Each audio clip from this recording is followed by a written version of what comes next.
Hello, everybody, and welcome to episode 3 of the Mariposa Podcast. I'm so excited that you are here today. I'm pumped because today we are going to be talking with CEO and owner of Damage Control Mouth Guards, a company that I can confidently say is the best mouth guard company on the planet. But before we jump into that conversation, I want to let you guys know about a couple of offers that we have. If you are a social media manager who right now you are stumbling through the process of getting started, we have created a free guide for you. I need you to stop what you're doing, go to mariposauniversity.com and download your free social media guide. This will help you to find your groove, especially as you are getting started. But now, if you are an operating business owner and you are having some difficulty navigating the intricacies of Instagram, we've all been there. Make sure that you stop what you're doing and go to mariposauniversity.com where you can get our course, Overcoming Instagram Overwhelm, for less than $20, you guys. There is so much value for $19.97 when you use the code YouTube, so go get your course today. But without further ado, we're going to jump into today's conversation with Delano. So Delano, how are you doing today? I'm doing good. You're doing good? You nervous for today's conversation? A little bit. A little bit? Don't worry. In a few minutes, Delano, you'll forget we're even here. We'll just be having a fun conversation. Delano, let's start with you just kind of telling us a little bit about you, yourself, your company. Okay. Well, first off, I like to start off with my why. And when I do that, I like to always do that because when I do that, it kind of gives you a reflection of who I am. Yeah, and absolutely. It also gives a reflection of what my business is. Yeah. Because I don't know if you know this or not, but your business is actually an extension of you in more ways than you think. Totally. So I believe I'm most successful when I find a better way to do something and share it with others. Mm-hmm. And I do that by challenging the status quo, thinking outside of the box.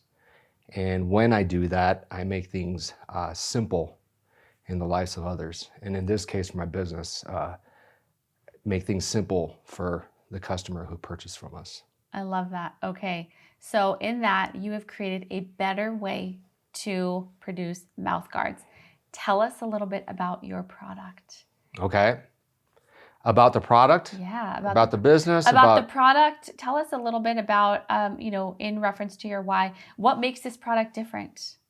Well, it's I developed a better mouth guard for those who participate in sports. I guess I can start off by telling you the company origins. Yeah. I used to, and I still do Brazilian Jiu-Jitsu. Okay. I'm a purple belt in Brazilian Jiu-Jitsu, but at that time I was a white belt, and I was participating in Brazilian Jiu-Jitsu. And for those who don't know what Brazilian Jiu-Jitsu is, it's a grappling martial art that focuses on strangleholds, arm locks, not necessarily striking. So you wouldn't think a mouth guard would be that important. But my wife, who's a dentist, she thought it was important. So she says, make sure you get your mouth guard when I went to the sporting goods store. Mm-hmm. So I bought all my equipment that I needed, and I'm like, oh yeah, I need a mouth guard. So I bought the cheapest mouth guard.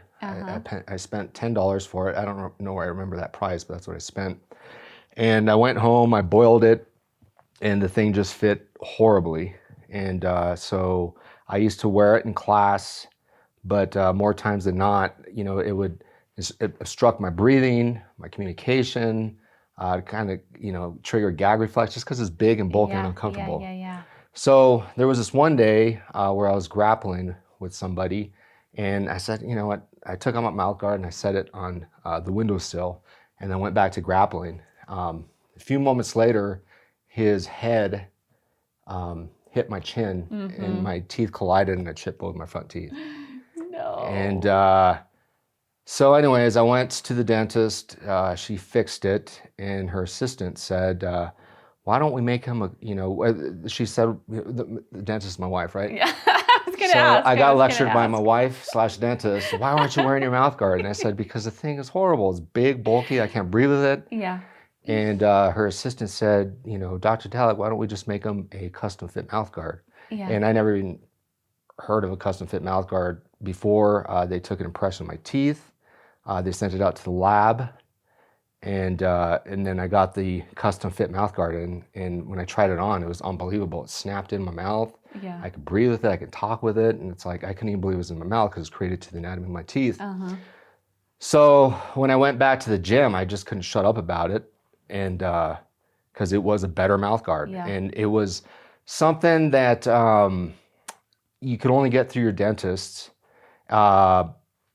So the guys started asking me, well, how do we go about getting one? And so I asked, I don't know, you can visit my wife and ask my wife, how much do you charge for custom mouth guards? And she was like, you know, I don't know, $200-$300, maybe more at the time. Because dentists tend to price custom fit mouth guards the same way they price their night guards. I see. Because it's very insurance driven. Yeah. And whatever the insurance is going to pay for it, that's what they're going to pay. That's what they're going to charge for it, oftentimes.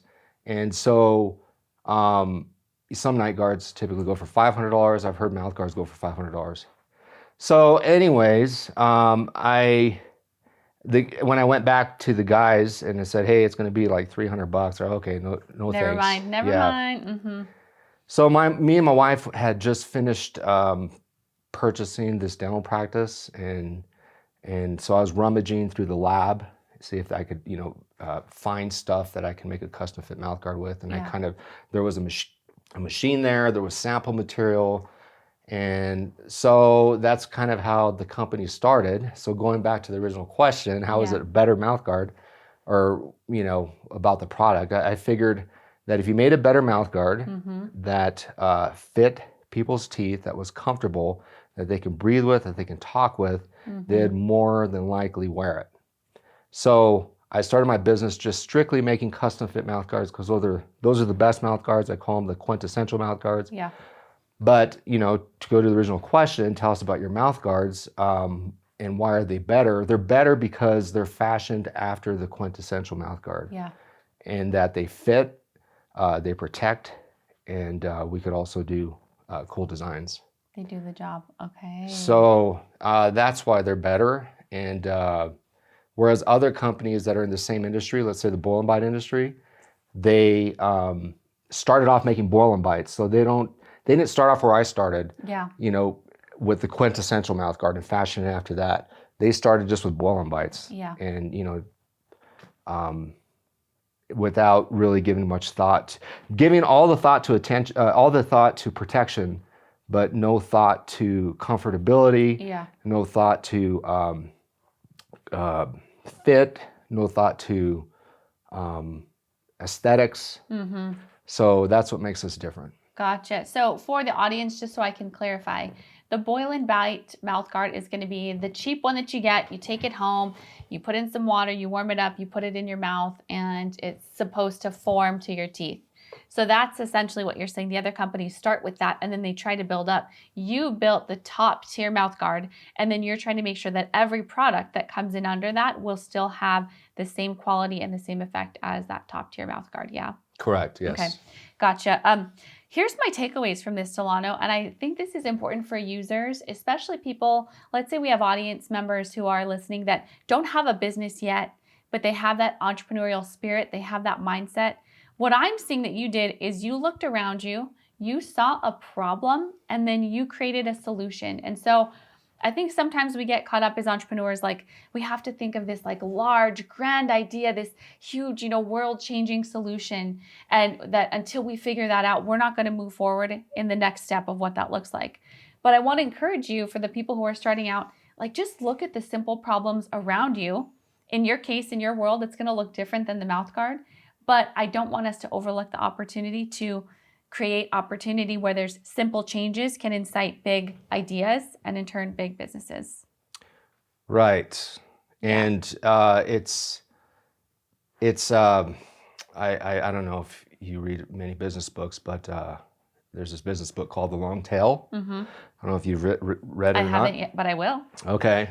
So what it talks about in that book is now that because when I got into this business, people are saying, you sell mouth guards? Like people still come into the shop today and they see this big shop and they say, this is all you sell is mouth guards? Because it's so niche. How can you make money selling such a niche product? Yeah. So the long tail talks about, because of the internet, so it draws out the Y and X axis, right? And then there's a slope that goes down like this and goes down almost, to infinity. So it's the long tail that this guy argues because of the internet where you can make a lot of money because in order to be up here, this is like where Coca-Cola, PepsiCo, car companies are. You need a lot of money to advertise and get in people's faces and pay millions of dollars for Super Bowl. Gotcha. But when you go into long tail, and these are the kind of companies that you help, there's more people, like it goes infinitely, that you can reach. And Amazon is, the wealthiest company in the world, has built its model serving the long tail companies. So you can find anything on Amazon. And it's literally just anything. Yeah. And how they do it, I don't know. But it's the long tail companies that have made that company so large. So to get back to your point, it's simple solution to a niche product, and with that you can find a successful business. Totally. And the other part I'm taking away from that is you used the resources around you to make it happen. So I'm thinking of the fact that his wife is a dentist. So it's like having this resource of somebody who can help to develop this product because she knows teeth. And just the fact you had that person in your circle. I'm also thinking for the viewers, like, don't overlook the people that are already in your circle that you could potentially lean on or look to for guidance, for information, because that could be where you're able to have that breakthrough. I mean, that was probably one of the main things, being able to have that so that you can put your stamp on this mouth guard. This is why it's the quintessential mouth guard, because it was developed with the dentist perspective. A dentist put their seal of approval on it. Yeah, she had a lot to do with the input, but mainly I think it was her assistants and her dental hygienists poking their brain. Whereas because they're kind of trained hands-on to create these things, whereas dentists are taught to delegate that sort of stuff. Gotcha. But my wife did teach me a lot of stuff. Like, for example, since we do custom fit mouth guards, you don't have to come in our shop to take an impression. We'll mail the impression kit to you. You send it back to us. We fabricate the custom mouth guard. But my wife taught me, because she fits dentures for people. She taught me to identify, potential hot spots is what we call them, areas that can irritate. So she told me how to fill around. Yeah, so she had a lot of input. That's cool. I was able to use her, order from her labs and, her suppliers. Yeah. When it came to material. To have that access, that's really cool. Awesome. Well, I'm going to jump in, Delano, to a topic I think is super relevant and exciting. This is more relevant just because of the time frame we're in. We are recording this in mid-March 2023, and I don't know if you guys are MMA fans, but I'm going to refer to earlier this month where Jon Jones, he was able to secure the heavyweight title, heavyweight champion of the world. And I want to brag on our client a little bit because he's the one who created the mouth guard for the heavyweight champion of the world. What was an opportunity for partnership like that? What was that like for you? It has been amazing. I've been partnering with Jon Jones for over 10 years making his mouth guards. And he gets a bad rap for a lot of things. He's made mistakes. We all have. Right. And exactly. That's why he's a New Mexican. I don't know if you know this, but this is like his home. Like when he retires, he says he's going to live here and he's going to give back to the community. Yeah. He's made up his mind that this is his home. He doesn't want to. He's from New York, but he grew up in a really rough neighborhood, and he says I have no desire to go back over there. Yeah. He's seen a lot of crap. We had the opportunity to have a long conversation with him when he came into our shop last time. Really opened up about his personal life, and once you hear that story, you think, oh, okay. All from his successes to his mistakes, you can see why he's been on this journey. But he's a very generous guy from the beginning. When we used to make his mouth guards, he would post us on social media, and that's what really helped our Instagram grow. I used to call it the Jon Jones Effect. He would come in, we'd supply him some mouth guards, and he would do a post, and then I had to turn my notifications off on my phone because we get thousands of followers. That's a great they just problem go ding, to have. ding, ding. It was crazy. That's and so then cool. he even volunteered to make a video with us. We have a video that we made. It's like a little sketch. We show you how to blow and bite a mouth guard. Yeah. And then we say, now go and test it. So it was this little skit that we did where, I was like a mad scientist. I put on the mouth guard and I picked a fight with some guy lifting weights. You don't know who this guy is, right? And then, so when he gets up, it's Jon Jones. And I go to slap him and he elbows me and knocks me out. So he's always been a really good sport like that. And just fun and creative. And yes. That's really cool. He's very fun and very supportive of not only my business. I've seen him do it with other local businesses. And he's he's a contributor. I've kind of came to this conclusion from, seeing him this last time is that, he's in there fighting by himself, but he gives all the love to his hometown or his new hometown, his coaches, his, people who support him. We did a video with you guys. Yeah. You all should check it out. It came out really nice. Of him picking up the mouth guards. And then he shared that on his Instagram. He didn't have to do that. Mm-hmm. And I think it's now like 2 million views. That's amazing. Yeah. Because we tagged him in it and he said, you tag me in it and I'll share it. And that's just what kind of, again, he's a contributor and he's a very genuine, generous guy. Yeah, I really admire appreciate that. For the viewers who might be watching who are not located in New Mexico, we have a very, very unique culture here. And here's what I observed through this process. So I'll start with where we were when we were watching this fight. Miguel and I were actually working at one of our clients, Revel. It's a local venue here, and we were shooting some content for a concert they had, but they also had all their TVs on. Their sports bar was, super live that night. And so it was time for the fights to come on, and we tried to go into the draft day sports area full to the brim with New Mexicans who were planted for hours to secure their seat because they wanted to see this fight. Okay, so then we're like, well, let's go check out the main lobby area. So we found a standing room only spot because even the overflow into the big general area was full. I mean, New Mexicans they were ready. They planted there for hours to secure those seats. So then it's time for him to come out, and you could just feel, it was palpable, just like the anticipation of him coming out.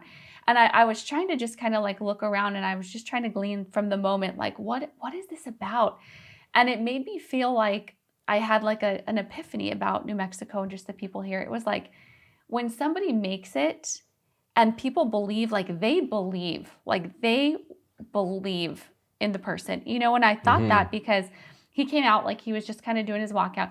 The cheers, it was wild. And then, of course, the win. It was just, I tried to capture the moment. We actually have some good footage, like when it actually happened. Oh, wow. But just the elation of the people. And it was just so encouraging because I think for a lot of New Mexicans, sometimes it's hard to find that thing to like cling to with hopefulness. And that's a good point. When you see somebody who has done that and who is actively doing that, even though he's not from here, but the fact he's chosen this place to call it home, that means a lot to us. And so it was cool to just experience that, not watching the fight at home, with our own living room, like to just see the people react to him. Right. He actually is in a lot of ways like a beacon of hope for the people here. That's a good showing them what's possible. That's a good way to put it. Yeah, it was cool. I'm going to have to share that footage one day of just when the win actually happened. And both Miguel and I, we forget we're at work and we're just like, cheering with the crowd. It was a really cool moment. But that's a great way to put it. Then after that, then I see the post where he put the bucket, and it was like all of his gear, and then there's your mouth guard. And I'm like, just what a full circle cool moment to see like our client's mouth guard in the bucket in this fight where we were there. It was just a really cool. His photographer, this guy, Will Fox, he's from New Mexico.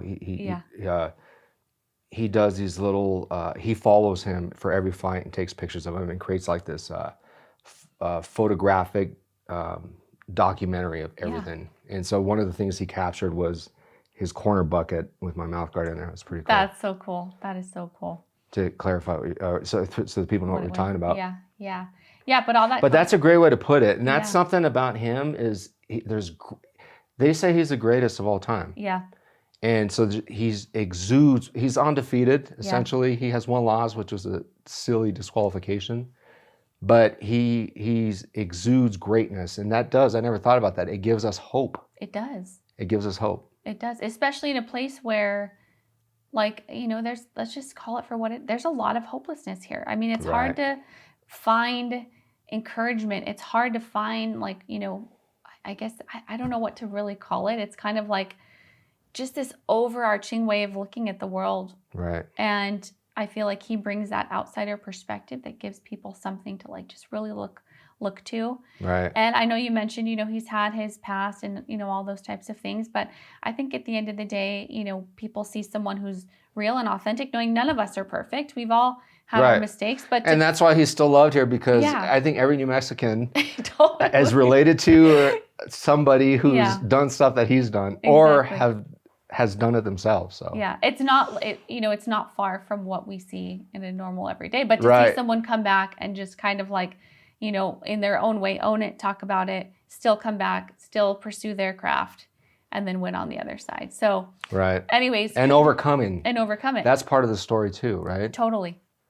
Is overcoming adversity, whether it's your surroundings, whether it's your personal demons. I'm still overcoming, you know? Totally.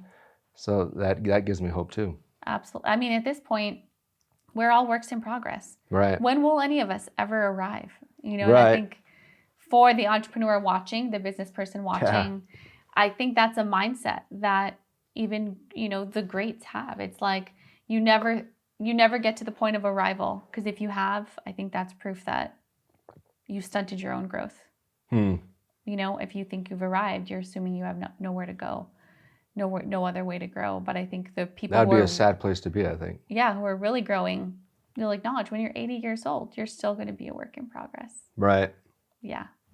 Cool. Awesome. Okay, so let's stay on the topic of the fighting MMA world. If you had a song that was your walkout song, Delano, what would be your walkout song?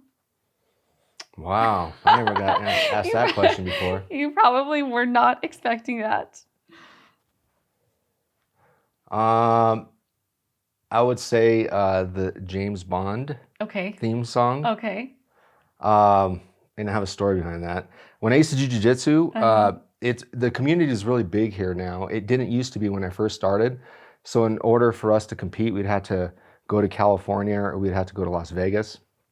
So anyways, my gym members would call me James Bond, just because no matter, I just have the same expression all the time, where I'm just like, whether it's high intensity or low intensity, I just have like this. They couldn't read you. Right. Yeah. And, you know, they didn't know if I was excited, mad, happy, or angry, because that's just my expression, I guess. I got the resting bitch face, I guess. Yeah. Your so RBF. if I got into MMA, maybe that's what it'd be. I don't know. Yeah, the James Bond. Okay, cool. That's good to know. Awesome. Well, another fun question for you. So I hear that your hidden talent or your hidden interest, that you're into 90s video games. Is that right?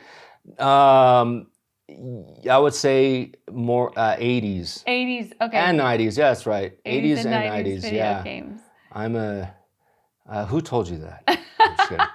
I have a couple of sources who have witnessed this. Right. But they told us a little bit about the like, you actually built your own console. Right. At your arcade game. Yeah, your own arcade game, which I was just like, okay, you know, just the idea of someone who could do that was just so cool. So tell us about that. Yeah, so, you know, I think I wasn't anticipating this question, but I saw a previous podcast he did, was you asked the couple sitting here, you said, what was your lowest point in your business? I'm going to answer that, even though you're not going to ask me that. But it's okay. That was later on, but we're going to go with this. You know, because you saw me at my lowest point, and that was during the pandemic. Yeah. I remember you coming in like with a gift basket, and you're like, thank you for still being my client in spite of all of this.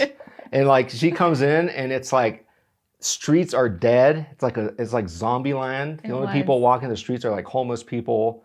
And, you know, I would lock my door, you know, because just all kinds of people started coming in, started sleeping in front of my And then she comes in and gives me this nice gift basket, which is really nice. It was a survival kit. It had like a...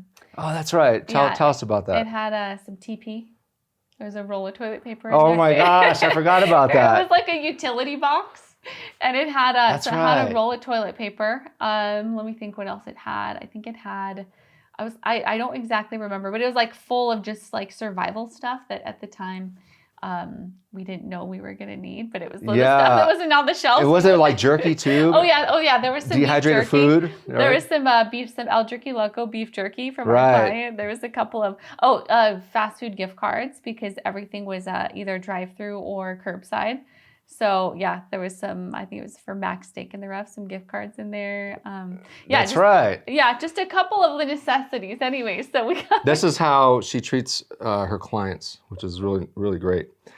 So that was a very low point, and I remember you coming in, and me and you were both like in shell shock of what's going on, right? Yeah. I don't know how it affected your business, but for me, the whole world shut down, all sports shut down, bills kept coming in, no money was coming in. Yeah.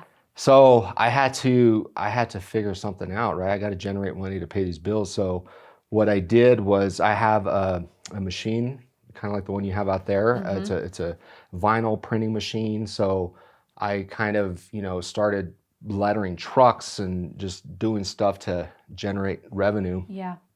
And since I like to build things, I like to create products, I like to do those sorts of things, I kind of got into this hobby of restoring arcade games and building arcade games. Wow. Not necessarily a hobby. It's like, the sports thing is not working out. No money's coming in. Mm-hmm. So this was kind of like a side business idea that me and Vic, who was my employee, and he has electronics background. Mm-hmm. He went to college for that. We started working together, and this was like going to be the next business venture if this whole pandemic. Yeah, we didn't know when it was going to end. It was supposed to be 2 weeks, and then it went 2 months, and then it went 6 months, and it's just like a year. Yeah. Yeah. But I remember both of us were, applying for the same kind of grants that they were offering. Yeah. We're cheering each other on, trying to get those grants, and so I built that arcade game during the pandemic. Yeah. And with the thoughts of me potentially selling them. Got it. Okay. And then this one arcade game, I'm going to nerd out now. Nerd out, it's okay. It has 2,500 games, arcade games from the 1970s to the 1990s. Wow. And so it's like a very nostalgic thing to play games that I played when I was a little kid. Yeah. These games are impossible.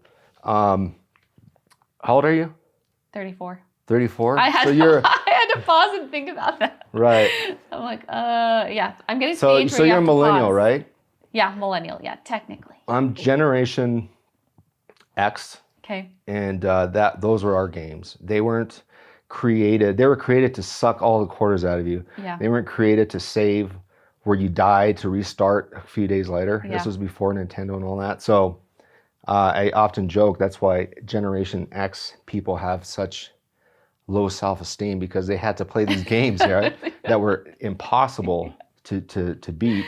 Yeah. And then we had Rubiks Cubes. We had impossible puzzles to fix. Yeah. We didn't have YouTube. We didn't have any instructionals. Yeah. I'm so jealous of you millennials. So there was no mastery. It was designed that there would be no mastery. So you would always be reaching. Yes. I never thought of that's like a sick little trick. It is. Yeah.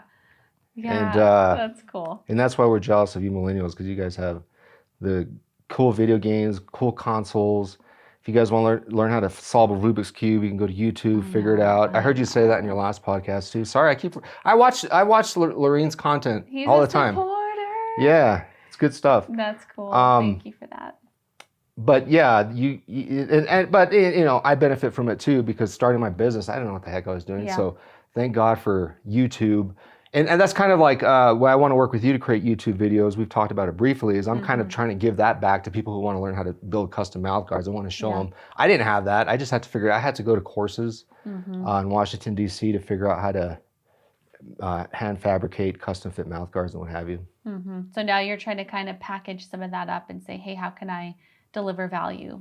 Yes. Yeah. Yeah, and I think that's a good takeaway for our audience. And you guys have created several videos of for me. showing people how to create different custom mouth guards that we do. Yeah, and educating people. And I think that's for our audience like a good takeaway is what's some information maybe you're holding or you have that you could actually share and transition that into value for other people, right? As an audience, I think that's one of the strategies that we've been wanting to use. And I say strategy with kind of like I use that word carefully because I don't want anyone to ever think that what we're creating is, inauthentic. It really is the truth. We want to be able to show people what the entrepreneurial journey is like, but it is to show you what we've been through so we can gain your trust, share our experience, share our tips, our knowledge, so that the users know who's on the other side of that. There's nothing necessarily wrong with that. So if you're just starting out, look around, right? Dive into your experience, your past, what you're really good at, or what you know a lot about. Try to package some of that value and see how you can deliver it and exchange that, right, for the trust of your followers. I think that's a really good strategy to use. Cool. Okay, so we've talked about your video games, your walkout song, and the surviving COVID part, which you beat me to the punch on that. I was going to bring that up. I want to unpack that just a little bit more because I think there's some takeaways I want to leave our audience with. It was a really rough time. I don't know where you are located, but if you were located in New Mexico, we were one of the states that just like rode this thing out to the bitter end. Like so many things were in place for so long. Business owners really suffered here. So I share that sentiment with you. I know for us, hindsight's always 20/20. We always look for the silver lining there. What for you was like one of your greatest takeaways during one of the darkest times for you, now that you're semi on the other side of that? This whole journey, this whole entrepreneurial journey has been a journey of faith. And, I kind of view it, I don't know if have you ever seen 1883? No. Have you heard of it? No. Okay. It's a prequel to Yellowstone. I've never seen Yellowstone. I went to watch Yellowstone. Okay. So it's a story about the early pioneers and what they had to go through. Yeah. Like the government was saying, hey, there's free land, come take it. And so people were traveling like as far as from Texas, Oklahoma, all the way, through the Oregon Trail to get to that destination where they could have their own land, raise their own cattle, build their own home, have their dream. But in the process, in 1883 just, communicated this so beautifully, is that in the process there were, the Comanches that didn't want you on their land, that if they saw you would kill you. There was dysentery. There was, people going to his restroom, getting bit by rattlesnakes, and then you having to, endure horrible weather. And so one of the, so the main, there's a family that was, kind of showed you their journey to get to this spot. And it's kind of, I thought it was very analogous to what entrepreneurship is. There's that dream that you pursue. And I don't know, I'm a person of faiths, and I personally, people do it. I do it with faith. I've done it with God, and I've really been convinced that this is the journey that He has me on, and so I pursued that path. And one of the things in the movie is like this guy, he wants to bring his family, his wife and his daughter, he wants to bring them to this promised land, right? And whereas his wife's sister is like, oh, your husband is just a dreamer, that's all he ever was, he's never going to amount to it, he's just pursuing his dreams, this is just craziness, he's going to take your family through this path, right? And that too is analogous, because when you're on a journey of faith, you're going to get those naysayers. Totally. Even like Abraham, right? When he went, and his wife had faith too, because she had to follow him along on this path as well. So it was a really hard time, and it was a struggle. It was just like, wow, all this all this momentum came to this. So I threw my fits with God. I didn't realize I was going to talk about my faith here. That's okay. That faith is welcome on this podcast. Right. So the silver lining was, it was a bumpy ride, and I thought it was over. I had a friend that had a business that shut his business down. I said, okay. I knew I was supposed to be on this journey regardless, right? Regardless of failure or success. So, to be honest, I still haven't got over it. I'm still trying to process that. But in hindsight, I'm like, there was a lot of positive things that happened, like the finances that came in as a result of the grants, and me applying for this and me applying for that. And then, me getting, I got a SBA loan, which was a really nice boost to get me to where I'm at now. Yeah. And so I was suppose that's the silver lining. Yeah. But it was a really bumpy ride, that's for sure.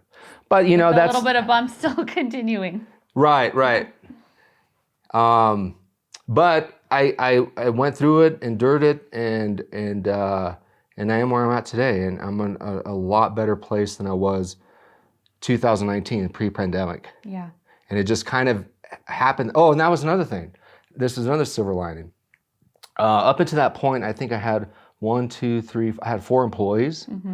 And my one employee who's been with me for 10 years, Vic, he's awesome, best employee.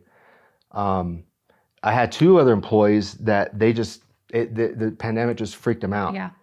And they stopped showing up to work. And so it was just Vic and I. And so you have employees. Employees are very, very expensive. It's like when I look at my end of the year reports, I see that big chunk of change that goes to employees. And so I said, okay, now that I'm working with less employees, I'm going to start outsourcing, because we did a lot of production in-house, a lot of manufacturing in-house. So I started sending that overseas and getting it manufactured over there.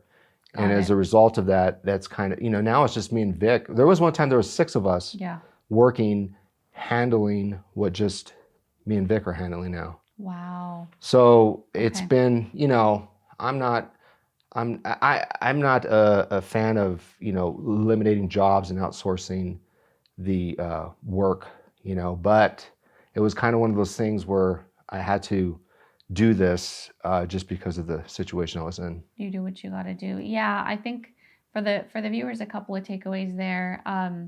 One of them being that it's interesting what you can accomplish when you have to accomplish it. So I'm thinking about keeping the same volume of sales with 2 people running that lean. Yeah. Like, would you have attempted to do that unless you had to do that? So I'm thinking of like the business owner that is watching. Is it possible that you have the ability to do more with less and make some more strategic decisions in that direction? So that's kind of where I go with that. But the second takeaway, okay, we're going to unpack the faith thing a little bit, because I really want to, this wasn't necessarily scripted, but I see some opportunity here. So you talked about having a call on your life as far as the mouth guard side of things, which we share in that sentiment. I think it's hard to kind of verbalize, like put that into words, but Miguel and I feel this, like there's a call on our life, and marketing is the vehicle by what we're accomplishing as far as like the impact that we want to have on our community, the ways that we're doing things, innovation, all of that. But I share that sentiment with you, and I think about that, right? The way that people assume like, oh, the path with God, it's going to just be like, from A to B. It's like maybe there's a little hill. It's just right. It's big enough to go over. Right. And it's like that's actually so not true. Like because what faith would be required if you knew the starting point and you knew the destination? Then you don't really even need faith. It's like there's the map. You go, you start, you finish. Where you actually need the faith is where there it will be twists and turns and valleys. I'm like thinking about the dark times, the hard times. Don't get me wrong, there will be peaks, but there will also equally be valleys. Right. So I think about that for the person who might be listening, like, maybe you have incorporated faith into your business, maybe you haven't, but I think from the perspective of the faith-based business owner, like, we almost welcome the valleys because we know it's part of the process. Right. Like, we're not as, I guess for me, and I can speak for me, maybe you share this, like, I assume there's going to be valleys, because why would I wouldn't need faith if it was just going to be this easy process. So right. I'm very anti-easy process, because I just don't think that, number one, that's real. And number two, that it's not the journey that I personally want. Like, I want the opportunity to earn everything that we have. I want nothing given to me. I want to have to earn it. But part of that is, like, I guess the faith side of, like, I don't want the easy route. Do you share in that? Like, does that come to mind for you at all? Yes. Well, you were talking about the faith part. I think of, the Israelites being in the desert. Well, this whole thing is turning into a sermon, huh? That's okay. The Israelites being in the desert, and God says, go take the land. Yeah. And then they sent spies, and they're like, hell no, there's giants, there's big chariots, yeah. There are armies rank in the millions, and God says, go take it, I'm with you. Mm-hmm. And there was a whole generation that kind of just froze, and they didn't get to see the promised land, where then Joshua came and his guys who did have faith, and God said, go take the land. Yeah. And they went forward. It was ugly, it was brutal, it was bloody. And again, that's kind of like the journey. Mm-hmm. Where it's not always pleasant, it's not always the easy path, it's a bloody path, yeah, if you will. And then that's kind of how I view that low point during the pandemic. It was very frightening. Yeah. And so when I said, I struggled with God with it, it was like, at first I got mad at the government, got mad at the president, then I got mad at our governor, and I was just mad, just blaming everybody. And then I realized, oh no, I'm mad at God. And God says, yeah, be mad at me. I can handle that. Yeah. And so it wasn't until I got to that point that I was able to process it, get back on track, and then continue to go forward. So you were honest with it. Yeah. So you were honest about it. Yeah, and I think about that story with the Israelites and Joshua and Caleb, the spies. But then I think about what God told him. And he said, be courageous. I will be with you wherever you go. And I think about that. And I think about the courage that entrepreneurs need to have. And I hate to say it, in some ways, I think we've kind of been, we've moved away from courage. We've moved to comfort. And that's kind of the norm. And anytime something is uncomfortable, we recoil. And I think about that, and I'm like, I don't really know what it means, for the future of entrepreneurship or for business. Yeah. I just know it kind of dictates the way that we run it, and the way that I want to stand out in that sense, right? By being obedient to God in the ways we run our business, but also by saying that I want to operate by faith. I want to not have all the answers, because then at the end of the day, if I can say, I did this, look what I did, I grew this business, I give no glory to God. Right. But if I can say, I showed up faithfully with the little that I had every day, look what God did, glory to God, then that's where it's most gratifying for me. And it starts with being courageous. Right. Because we don't know what's on the other side, and any business can fail at any time. Right. Yeah, there can be another pandemic. There can be another pandemic tomorrow. Exactly. Like, there can be a world war, Russia and China are meeting up now, so there could be another world war. I don't know. It can, yeah. But that's a whole journey. Or we can get hit by a bus tomorrow. Literally. So it's like the journey is, entrepreneurship or not. I think life is more well played and more meaningful when it's lived in faith. Yeah. And to pursue whatever God's calling you to do. Exactly. Entrepreneurship, whatever. Yeah. That's all I know, so that's all I talk about. Yeah. No, I share in that sentiment. So thank you for bringing that in to the conversation. I appreciate that. Okay, so I want to hear a little bit more about Vic. And I want our audience to understand and take away the importance of that right-hand guy. Right. And how Vic has just been faithful with you in your business and how he's helped you to grow. I hear he's a master craftsman at what he does. Mm-hmm. So tell us a little bit about the infamous Vic. Yeah, so Vic, I first met Vic when he came into my shop, him and a group of other guys were getting sponsored by me. Mm-hmm. So I took his impressions and I made him his mouth guard. Because he was an MMA fighter. Yeah. And has been an MMA fighter throughout his career with me. Now he coaches wrestling. So he was a wrestler in high school. So he's really into combat sports. Mm-hmm. And then me and him have mats in the back that we throw out every once in a while and we grapple with each other. So it's like iron sharpens iron, Mm-hmm. And then he gets to take his frustrations out on his boss. That's kind of cool. So I'm sure it's good therapy for him. So that's how I first met him. And then I encountered him a second time where he went up to me and he was like, "Hey, do you remember me? I'm Vic." And it was at a Comic-Con. Yeah. And I'm like, "Oh, look, a fellow nerd," So that was you guys got a lot in common. Yeah, that was a good introduction. And then I posted on Facebook that I was hiring, and he saw that post, and so he applied for the job. Mm-hmm. And because me and him had become friends through Facebook. And I guess that's one thing. I think one strength that I do have is I'm able to identify people's strong points, mm-hmm. Even if they don't see them. Mm-hmm. Like like even when I found you, whether you know it or not, I knew you're a good fit before I even met you, because I remember my hairstylist or the lady who used to cut my hair. Yeah, was our neighbor. I'm like, what is that shop next door? It's like I walked in there and it's like I went back in time, like to when I was in high school. Everything was 90s. There was a boombox. There was a cord telephone. Everything was pink. That was our first. Do you remember that? Our first spot. I just hold that season so dear to my heart. But yeah, that was our first spot. It was our marketing bar concept. So for the audience members that don't know, at one point we were doing on-the-spot graphic design. We had a TV behind us, and so a client would come in and we would sit across from them and design in real time. They would leave with websites, logo designs, and we were not at the shop that day, but he saw the space. And then I got a call from this guy who's like, "Hey, I saw your shop and wondering if you guys, do social media management." Anyways, that's how. Right. Mm-hmm. Right. So it seems like, I would say, you can, agree or disagree with me, but I would say your why,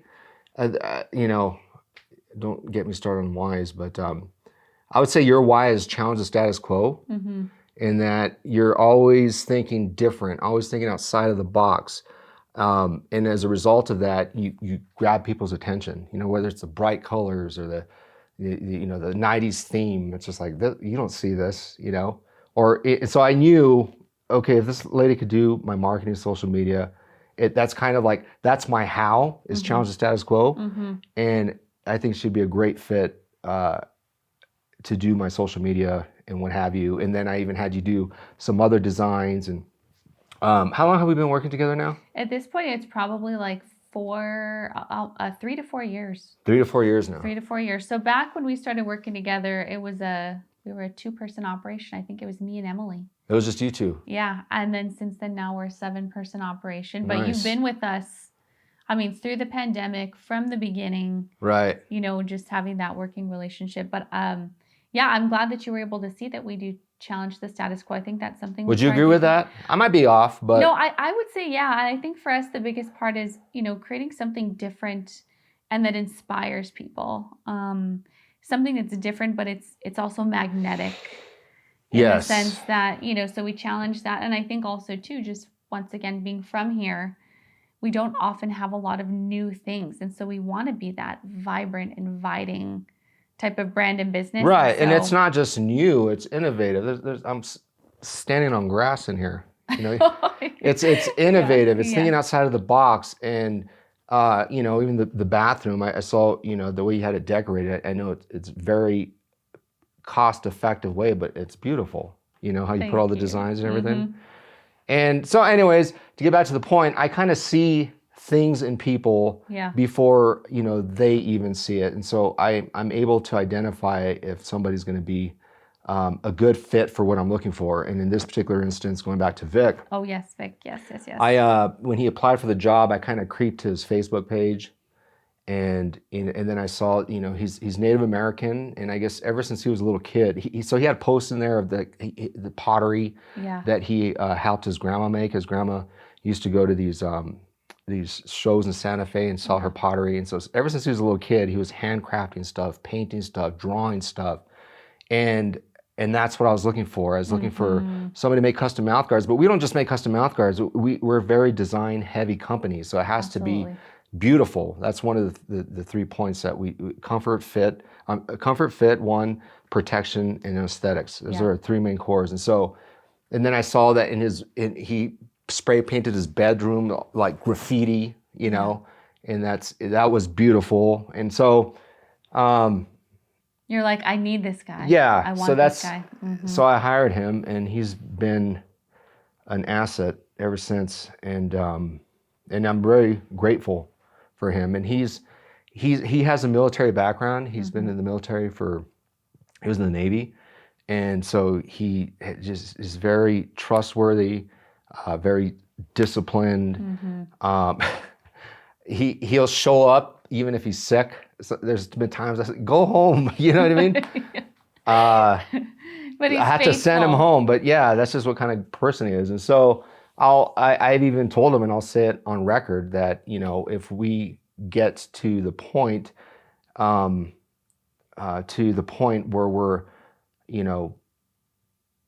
are going to expand or offer shares to employees, he's definitely taking part of that. And it wasn't until I got to this point now in the stage of my business where I was able to compensate him for what he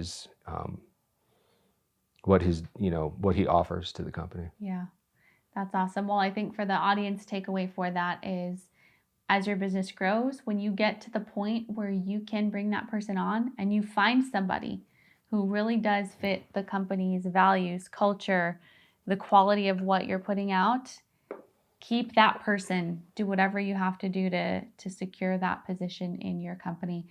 So, get you a Vic. You don't have a Vic, go get you a Vic. We'll make sure that we give him some love on this as well. So cool, Delano. I've had so much fun chatting. There's a couple things before we go I want you to share your wisdom with the audience. If you could give one piece of entrepreneurial advice to the person who is either struggling in their business, they're at a low point, or they're just starting out, I know this is a tough one, what would you say? What's that piece of advice you would give? Somebody who's struggling, or they're just starting out, they're in that difficult startup phase? I would say I would encourage them to learn their why. I think we're all given this drive in our life, and once you find a business that aligns with your why, no matter how hard or tough the obstacles may be, it will be the passion of your why that will help you endure anything. Okay. And I have a friend. It's Focus Creative, and he will help you find your why for a minimal fee. And when you find your why, it changes everything. I had him come to my business, and he first did my why, and then my why is my company's why. That's what drives the company, and that's what constantly pushes us to make innovative products, make better products, do something different from what the competitors doing. So he came, and then he did all my employees' whys. I think I had like 3 or 4 employees. And there was a danger in that, because I knew, oh shit, if these people are gonna find their whys, they're gonna say, what the hell am I doing in this place? I'm out of here. And a lot of them did, and it's okay. It was good, because now they're all pursuing, now what they know, what they were set on this earth to do, they're pursuing that, and they're living better lives as a result of it. And then you're in alignment with them as well. You know them a little bit better, what they're about, how to foster that employee. It's a very practical tool, and to figure out your employees' whys and know how to motivate them, or put them in tasks that line up with their why. Okay. So there's one guy, we talk about New Mexico, there's greatness that comes out of here, like Jon Jones and other things that we're trying to do. We're trying to strive for that greatness, right? Mm-hmm. There's this one guy, his name is Gary Sanchez. Yes, I knew you. What? The Y Institute. You know about that? Uh-huh. How do you know about that? So my business coach, Mark Tobiasen, is really good friends with Gary Sanchez. Is he a Y coach of Gary Sanchez? He's not a Y coach, but he has had a couple of workshops where Gary has brought people together to help them figure their why. I haven't formally done the process yet. You should do it. But I want to do it. And yeah, I've heard of Gary just through the business grapevine here. And yeah. So he's the one. He used to, have you heard of Simon Sinek? Yes, Simon Sinek, yeah. He wrote the book, what is it? What is it called? Know Your Why. I think he has the TED Talk. Yeah. Yes, the TED Talk, millions of views. Why in mind. Mm-hmm. So this guy Gary Sanchez, he used to talk to Simon Sinek and was, talking to try to discover what Gary Sanchez's why was. Yeah. And as a result of, and Gary Sanchez is a better way person like me, but as a result of him being on this pursuit, he discovered that there's 9 whys. Yeah. And they said, if there's 10, 11, please let me know, but we've only discovered 9. And it's insane. Once you find out what your why is, everything in your past and present just comes together and say, oh my gosh, this is who I am. It could also be a vice too, because since I'm a better way person, I find myself to be discontent. It's like if I do something, I was like, it could be better. And I do something, I was like, I still could be better. Like I have a high impact at 2.0. I made a second version of it, because the first one wasn't good enough. And now my extreme impact, I'm coming out with a second version of that because I know it could be better, It's almost like an obsession. It is. Yeah. And so the fact that there's only 2 employees and I'm now doing a lot of production, doing a lot of hands-on things, it's kind of good because it brings me away from me being in my office, and that could be detrimental too, because I'm always wanting to introduce, I have over like 30 products, right? I'm always wanting to introduce new products. But anyways, getting back to Gary Sanchez, he discovered that, and I don't know, I haven't met him yet, but when I meet him, I want to shake his hand and say thank you for discovering this. And then, my friend is Michael McDade. He's a Y coach of Gary Sanchez, and he's the one that did that thing with my business, helped me discover my why, my employees' whys, my company's whys, and helped develop a message for that. But that's cool. You know who he is. Yeah, maybe we have some connections to make here. We'll see. Yeah, right. I know where I've been in his office. My friend was shooting something downstairs, and he has like a whole setup like you do, like a photograph thing. So I've been in his office. I could just go to his door, knock on the door. Yeah. Maybe I should do that. We'll make it happen. But I think for the audience, if you have the opportunity to visit Focus Creative or see what products that they have, learn your why. I think it'll kind of articulate maybe some of the things that have been bubbling up, things you've already kind of had this inclination about who you are and what you do, why you do it. But this would solidify that even more. Yeah. Right. Cool. And that's what happens. People, when they get jobs, they pursue the check, right? So let's say, the fattest check you can get is maybe in the medical profession. So you're going to go to medical school. Yeah. And then you get into it and you're like, oh my gosh, I hate this. I'm not satisfied. I'm not satisfied. I'm $250,000 in debt. I'm doing something I hate, but I had to continue this course. Whereas if you find your why and then find a profession that aligns with that why, you'll be a much more fulfilled person. For the rest of your life. For the rest of your life. Absolutely. And to get back to your original question, that will help you as an entrepreneur endure any hardship that comes because you're living out your why. You're doing it. Yeah, I appreciate that. Yeah, so. Maybe you could have Gary Sanchez or my friend Michael McDade on here. Michael McDade's the owner of Focus Creative Agency. Okay. I think we will. Yeah, I think if you guys need more guests, I would recommend one of those 2 people. I don't know about Gary, but I know my friend would do it. And if the audience, you guys are feeling like this is something you would want to see, make sure you drop something in the comments or let us know. We can make sure to get that content for you. Thank you for that. Now I feel inclined. I need to go figure out my why. It'll change your life. And then also too, I heard you talk about how you and your husband clash in certain things. I'm married, right? And then me and my wife operated a business together, which was a dental practice at the beginning. And if you had us on the couch, like Yeah. you'd had the other couple asking about how we do this would be like turned into a therapy session How to because balance. it was a really rough ride operating our business together. But Yeah. you and your husband operate your business together. Yeah, we do. And if you find out what his why is, then everything will come together. It's it will make sense. That's why we clash on this, because mine's a better way. My wife is the right way, so she likes things to be right, in order, and perfect. And I'm like, we can cut corners and just make it better. It's like, no, it has to be this path. And I'm like, oh, it needs to be that. So we butt heads on, but then that understanding of her helps me process, oh yeah, she's just living according to her why. Yeah. And like I said, the why can be a vice too, which they don't say, but I've been discovering that.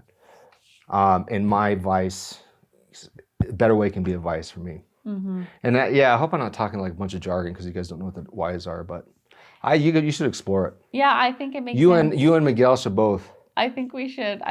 Yeah, he's right. We've had our fair share of ups and downs. I'm seeing now we're complementary in the way that we do things. Like he's very methodical and systemized. Is he? And he is very. And I was just teasing this morning. I have this recipe. It's called my power toast. It's toast with almond butter, chia seeds, pumpkin seeds, and blueberries. And I was just telling him, every time I make it, I have no process. It's like, wow, today I put the chias first. Today I put this first. Like, there's no, and I was laughing about it, but it's really true. And we even joke about my cooking. I'm like, enjoy this plate because you're never going to have it again. Because I don't have like a repetitive process about how I operate in the world. Right. I don't have a system of like, people get dressed the same. Nope. I just do what I feel in the moment. Right. In some ways, I'm like learning that about myself versus Miguel's very systemized. And so interesting. And I was like, he made my toast. I was like, your toast is so beautiful. Mine's usually a heap of just stuff on a bread. Right. But we just laugh at those little quirks that we are starting to see about each other that I'm like laughing because we see that magnified in business in the ways that he's the systems guy. He wants systems. I'm not so much, but I'm trying to create them. But then I'm like, hey, maybe that's a better thing for you to take that on because it's not my natural way. Not to say I can't follow one if one's created. I just am not a system created person, So these are all things we're learning pretty much as running a business together. But I like that there's a tool that would help us to like put some of those intricacies into words so that we could understand each other better. Right. Yeah. Okay. Next thing on my list, we're going to figure our why out. Okay. So here's this part. Can you tell us a little bit about the most rewarding thing about owning a business, despite the hardship, despite all of the ups and downs you've had? What do you say?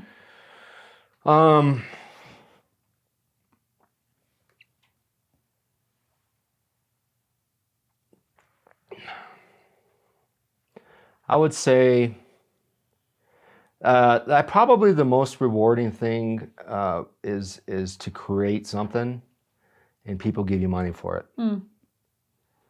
Whether, it's like a product or whether it's like a new design and, you're creating something from scratch. Cause I do graphic design too. I manage my website. I create, brochures. I create packaging when I have to, if I don't outsource it. And then just, creating something that doesn't exist and bring it into a physical thing and, exchanging it for. Yeah. And the people give you money for it. That's very rewarding. And that's kind of like what has always kept me going is like when I introduce a new product and our customers love it, or introduce new designs, customers love it. It's very rewarding. And even what you guys do, we kind of find out, just showing our product it gets views, if you guys don't know, Mariposa handles my TikTok and my Instagram account. And they do these posts for me that, I bragged about Jon Jones sharing a post that had 2 million views. And, these guys have got me, I don't know how many million. There's one post that they did that has now 4+ million views. That one of those first TikToks that went viral. It was the one I think that Miguel did, and then you just created one. I think it's tracking 200,000 views. I think. And so, anyways, It's something that we created, and not only are people giving us money for it, but people want to watch it. They want to see it. They want to see what we're doing. They want to see what we're creating. Yeah. And I think you guys done such a good job on communicating that or helping push that message out there. Thank you. Well, I think one of the biggest parts too, I want to encourage everybody to go follow Damage Control Mouthguards, DC Mouthguards on all social channels, because you need to see some of these designs. And also what I love about it is you give the opportunity for somebody who wants a custom mouthguard that they have the chance to make it for them. And I think for us is, I'm kind of saying we do like to challenge the status quo. I don't want something that everybody else has. I want something that's for me, and it looks like me, it sounds like me. And so the fact that you offer custom products like that, I think that is so cool. Because there are people that want to be original, and you guys are able to do that. I mean, you have a great line of also designs that people could choose from, but you do have that option. And I think another thing too, I want to make sure that we point out is that a lot of people assume that combat sports is the only place that you're going to need a mouth guard, but regular people who are just active, working out, using your body, you also need a mouth guard. I mean, at this point, people need mouth guards when they sleep. So I don't want to just say that this product is just for combat sports, because there's so much more than that. I mean, if you play football, any sport at this point, but also if you just work out, you lift weights, any time when you are clenching your teeth, essentially, you are creating the opportunity to injure your teeth, right? And so we want people to know it's not just for combat sports. That's right. Okay. Thank you for that. So, okay, we're going to end with this juicy question. I'm excited for this. All these years, all these designs, if you had to name one favorite, which one is it? We want to know.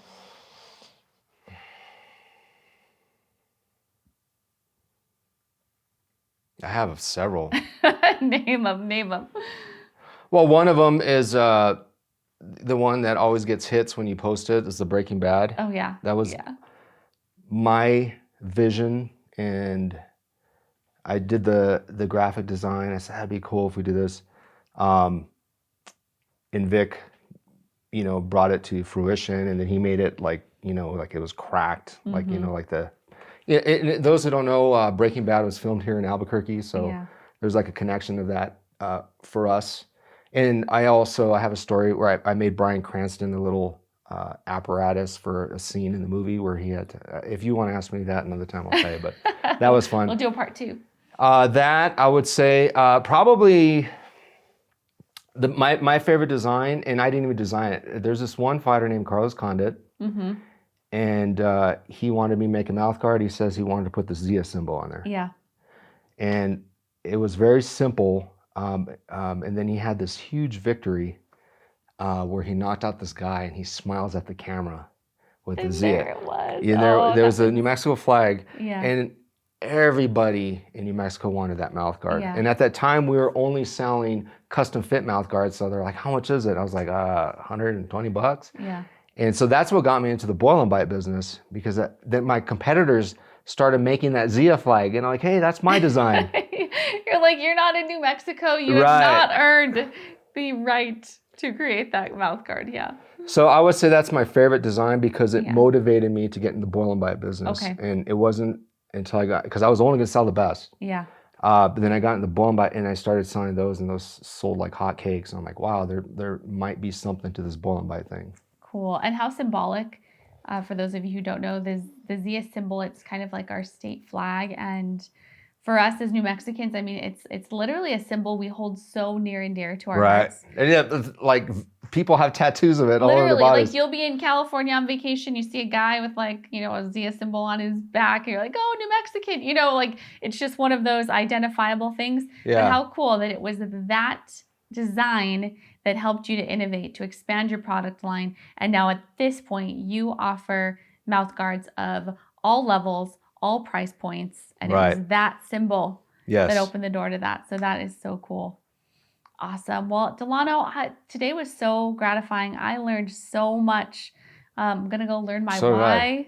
I feel encouraged to know that other business owners have had struggles. I'm so blessed that we're both on the other side of the pandemic-ish, kind of, making our way out. Right. But for those of you who tuned in, thank you guys so much. Please make sure that you go and follow DC Mouthguards on all social channels. Stay tuned for more inspiring stories from the business owners you know and love here on the Mariposa Podcast. Delano, thank you for your time today. Thank you for having me. Bye, guys.